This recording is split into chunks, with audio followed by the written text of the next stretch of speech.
ఇప్పుడు కోడిగుడ్డుకి ఇండస్ట్రీకి కోడిగుడ్డు మధ్యన తేడా తెలియదు. ఇండస్ట్రీ ఎప్పుడు వస్తుందంటే కోడి ముందలు వచ్చిందా గుడ్డు ముందలు వచ్చిందా అని చెప్పి ఆనాడు మొత్తం భారతదేశం మనం చూసి నవ్వే పరిస్థితి. అందుకే ముద్దుగా కోడిగుడ్డు మంత్రి అని పేరు పెట్టిన ఆయన అలానే చేస్తాడు. ఆయన 5 సంవత్సరాలు ఒక్క పరిశ్రమ తీసుకురాక ఉన్న పరిశ్రమలు తరిమేశాడు ఆయన. మీరు చూడండి, అదాని డేటా సెంటర్ 2019లో మేము శంకుస్థాపన చేస్తే అది రానికుండా చేశారు. ఇంకో పక్కన ఫాక్స్కాన్ తరిమేశారు, ఫ్రాంక్లిన్ టెంపుల్టన్ తరిమేశారు, అమర్ రాజా బ్యాటరీని తెలంగాణ తరిమేశారు. ఈ రోజు మేము అధికారంలోకి వచ్చిన 2 సంవత్సరాల్లోనే భారతదేశంలో 100 రూపాయలు పెట్టుబడులు వస్తే 25 రూపాయలు ఆంధ్ర రాష్ట్రాన్ని ఎత్తుక్కుంటూ వచ్చే విధంగా చేశాం. అది తట్టుకోలేక గౌరవ హోంమంత్రి గారు ఆమె వేసుకున్న బట్టల పైన అట్లా మాడటం చాలా చాలా బాధాకరం. అంటే ఇక్కడి నుంచి అక్కడ నడిస్తే 1 కేజీ బరువు తగ్గుతారని ఎగతాళి చేస్తాం, చాలా చాలా బాధాకరం. నాకు బాధ ఏంటంటే మొన్న ఒకరు చెప్పారు, జగన్మోహన్ రెడ్డి అంట గుడివాడ అమ్మర్కి ఫోన్ చేసి చాలా అద్భుతంగా చేసామని చెప్పాడంట. అంటే ఎక్కడ పోతున్నారండి వీళ్ళు? జగన్మోహన్ రెడ్డి గారు నేను సూటిగా ఒక విషయం ప్రశ్నిస్తున్నాను. ఇదే విధంగా మేము భారతిరెడ్డి గారి గురించి మాట్లాడినా, మీకున్న 2 కూతుర్ల గురించి మేము ఇదే విధంగా మాట్లాడితే మీరు ఇట్లనే మాకు ఫోన్ చేసి సభాష్ బాగా మాట్లాడని చెప్తారా? సూటిగా ప్రశ్నిస్తారు. ఇదేనా మీరు మహిళలకు ఇచ్చే గౌరవం? అధికారంలో ఉన్నప్పుడు మా తల్లిని అవమానించారు, బ్రహ్మణిని అవమానించారు. మేం తిరిగి అధికారంలోకి వచ్చిన తర్వాత మా కార్యకర్త పొరపాటున భారతిరెడ్డి గారి గురించి ఒక మాట అంటే సోషల్ మీడియాలో పోస్ట్ చేస్తే అతను క్షమాపణ చెప్తామే కాదు, అతన్ని జ్యుడిషియల్ రిమాండ్కి పంపించిన ఘనత కూటమి ప్రభుత్వం. అది మాకు మహిళల పట్ల ఉన్న గౌరవం. ఇప్పుడు ఒక రౌడీ షీటర్కి, ఒక ఫ్యాక్షన్కి, ఒక గొడ్డలి పార్టీలో ఉన్న గొడ్డలి బ్యాచ్కి మహిళల్ని గౌరవిస్తానే తెలీదు. అందుకే చెప్పా, జగన్ పేరులో జీ అనేది ఉంది కదే, గొడ్డలి సొంత బాబాయిని లేపేశాడు. ఇట్లా వాళ్ళు ప్రజలను అవమానిస్తూ, మహిళలను అవమానిస్తూ, సొంత కుటుంబ సభ్యుల్ని చంపేసే పరిస్థితి వాళ్ళది.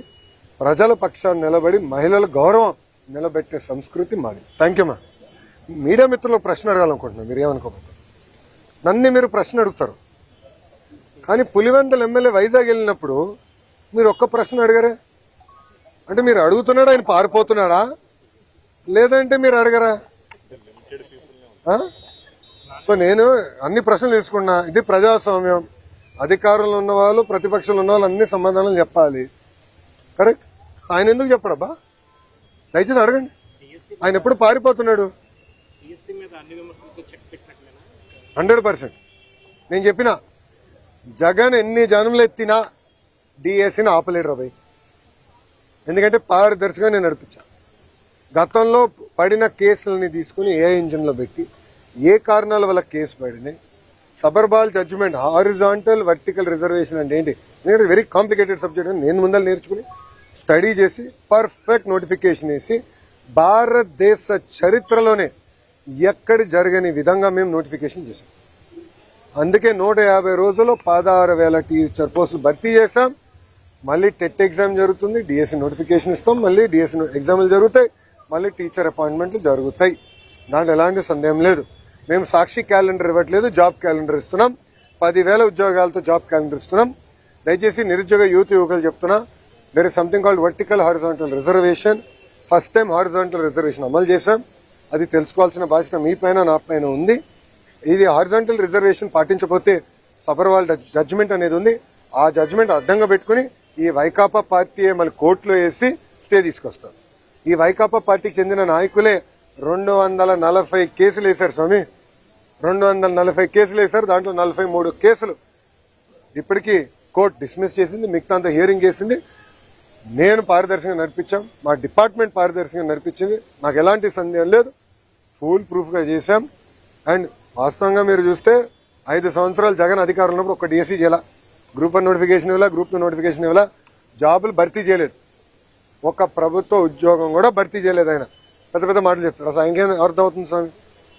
ఒక డిఎస్సీ చేస్తే వర్టికల్ హారిజాంటల్ రిజర్వేషన్ ఏంటో ఆయనకు అర్థం అవుతుంది. ఒక డిఎస్సీ చేయకుండా, ఒక్క టీచర్ పోస్ట్ ఇవ్వకుండా మా పైన మాడే హక్కు మీకు ఎట్టొచ్చింది స్వామి? మీరు ముందర సబ్జెక్ట్ తెలుసుకోండి. ఆయన ఏమన్నాడు? అసలు ఎక్కడ మేము రిజల్ట్స్ బయట పెట్టలేదు, ఏం లేదు.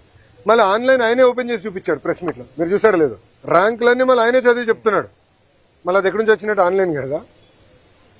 అంటే ఒక అబద్ధం 10 సార్లు చెప్పి నిజం చేసాం ఆయన ప్రయత్నిస్తున్నాడు. ఇప్పుడు మళ్ళీ కులం కూడా తీసుకొచ్చాం. దౌర్భాగ్య స్థితి అని అంటే 2014 నుంచి 19 ఇట్లనే వాళ్ళు ఏం చెప్పారంటే ఒకే సామాజిక వర్గానికి చెందిన వాళ్ళందరినీ డిఎస్పీ చేశారు. ఆనాడు ప్రజలు నమ్మారు. వాళ్ళ అధికారులకు వచ్చిన తర్వాత మేము శాసనసభ సాక్షిగా ప్రశ్న అడిగాం, ఎంతమంది డిఎస్పీలు ఆ సామాజిక వర్గానికి చెందిన వాళ్ళని ప్రమోట్ చేశారు. తిరిగి చూస్తే 4-5% ఉంది. మళ్ళీ ఆ రోజు అబద్ధం చెప్పినట్టే కదా వాళ్ళు.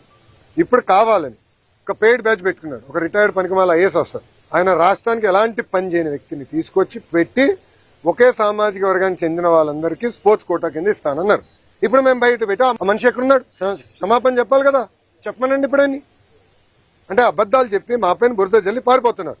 నేను ఇక్కడ నుంచి ఉన్నా కరెక్ట్గా జగన్ ఇంటికి నేను తిప్పి కొడితే 200 మీటర్లు కొట్టలేను. I'm ready for debate any time. రమ్మని చెప్పండి. I'm ready for debate and discussion. అంతేగాని ఏసీ రూముల్లో కూర్చుని మాకు లెక్చర్లు ఇవ్వాల్సిన అవసరం లేదు. వాస్తవాలంటే బయట పెట్టండి. ఒకటని నిరూపించాడా? అయ్యా 240 కేసులు వేసాం, ఎందుకు ఆపలేదు డిఎస్సీ ప్రాసెస్? పారదర్శకంగా నడిపించాం. స్పోర్ట్స్ కోట కూడా పకడ్బందీగా నడిపించాం. మేము కమిటీ కూడా పెట్టాం. ఎవరికైనా అన్యాయం జరుగుంటే మీరు ఇలా కమిటీకి చెప్పండి. ఆ కమిటీలో సీనియర్ అధికారులు పెట్టి ప్రతి విషయం రివ్యూ చేస్తున్నాం. ఎందుకు వాళ్ళకి రాలేదు కూడా చాలా స్పష్టంగా చెప్తాం. ఇప్పుడు మా అధికారులందరూ టెక్నికల్ పైన ఆన్సర్ చేశారు. అక్కడి నుంచి సౌండ్ లేదు, జగన్ గారి దగ్గర నుంచి సౌండ్ లేదు. మళ్ళీ అదే అబద్ధం చెప్పేదానికి ప్రయత్నిస్తున్నారు. మేము ఇచ్చిన సమాధానానికి దానికి రెస్పాన్స్ మీరు ఇవ్వాలని నేను డిమాండ్ చేస్తాను.